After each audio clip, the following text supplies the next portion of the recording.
اسلامی عقیدے کے مطابق حضرت امام مہدی پیدا ہوں گے، وہ کائنات میں نہیں ہیں، بلکہ وہ پیدا ہوں گے، پیدا ہونے کے بعد پھر وہ اپنے آپ کو ظاہر کریں گے۔ احادیث میں مختلف مقامات پر اس کے ثبوت موجود ہیں، چنانچہ صحیح ستہ کی مایہ ناز کتاب ترمذی شریف کتاب الفتن حدیث نمبر 2330 حضرت سیدنا عبداللہ ابن مسعود رضی اللہ تعالیٰ نے اس حدیث کے راوی نبی پاک علیہ السلام فرماتے ہیں کہ دنیا اس وقت تک ختم نہ ہوگی یہاں تک کہ میرے اہل بیت یعنی میری اولاد میں سے ایک شخص عرب کا بادشاہ ہو جائے جس کا نام میرے نام کے مطابق ہوگا، یعنی حضرت امام مہدی۔ آپ کی آمد کا کیا مقصد؟ ابو داؤد شریف کی حدیث پاک حدیث نمبر 4285 حضرت ابو سعید خدری رضی اللہ تعالیٰ نے اس حدیث کے راوی نبی پاک علیہ السلام فرماتے ہیں کہ مہدی مجھ سے ہوگا، یعنی میری نسل سے ہوگا۔ اس کا چہرہ خوب نورانی، چمکدار اور ناک ستواں اور بلند ہوگی۔ وہ زمین کو عدل و انصاف سے بھر دے گا جس طرح پہلے وہ ظلم و جور سے بھری ہوگی۔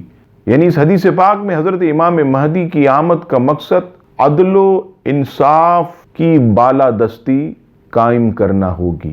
نبی پاک علیہ السلام اپنے غلاموں سے فرماتے ہیں کہ تم لشکر مہدی میں ضرور شامل ہونا۔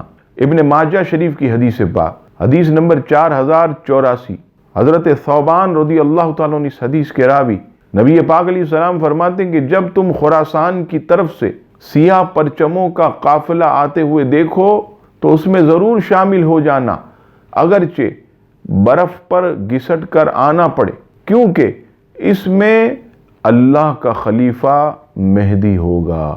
حضرت امام مہدی کی جو مدت خلافت ہے، مجمع الزوائد کی حدیث پاک 7ویں جلد صفحہ نمبر 317 پر یہ حدیث پاک حضرت ابو ہریرہ رضی اللہ تعالیٰ عنہ اس حدیث کے راوی نبی پاک علیہ السلام فرماتے ہیں کہ میری امت میں سے ایک مہدی ہوگا جس کی مدت خلافت اگر کم ہوئی تو 7 یا 8 یا 9 سال ہوگی۔ میری امت اس کے زمانے میں اس قدر خوشحال ہوگی کہ اتنی خوشحالی اسے کبھی نہ ملی ہوگی، اور فرمایا آسمان سے حسب ضرورت موسلادھار بارش ہوگی اور زمین ایسی جو ہے شاندار پیداوار اگائے گی۔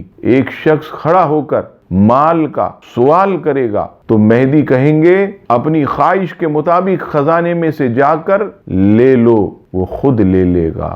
اللہ اکبر۔ حضرت امام مہدی کی آمد یہ قیامت کی بنیادی نشانیوں میں سے ہے۔ رب کریم ہماری نسلوں میں سے ایسے لوگ پیدا فرمائے جو حضرت امام مہدی کے لشکر کے سپاہی بنے۔ اللہ تعالی ہماری اس دعا کو قبول فرمائے، آمین۔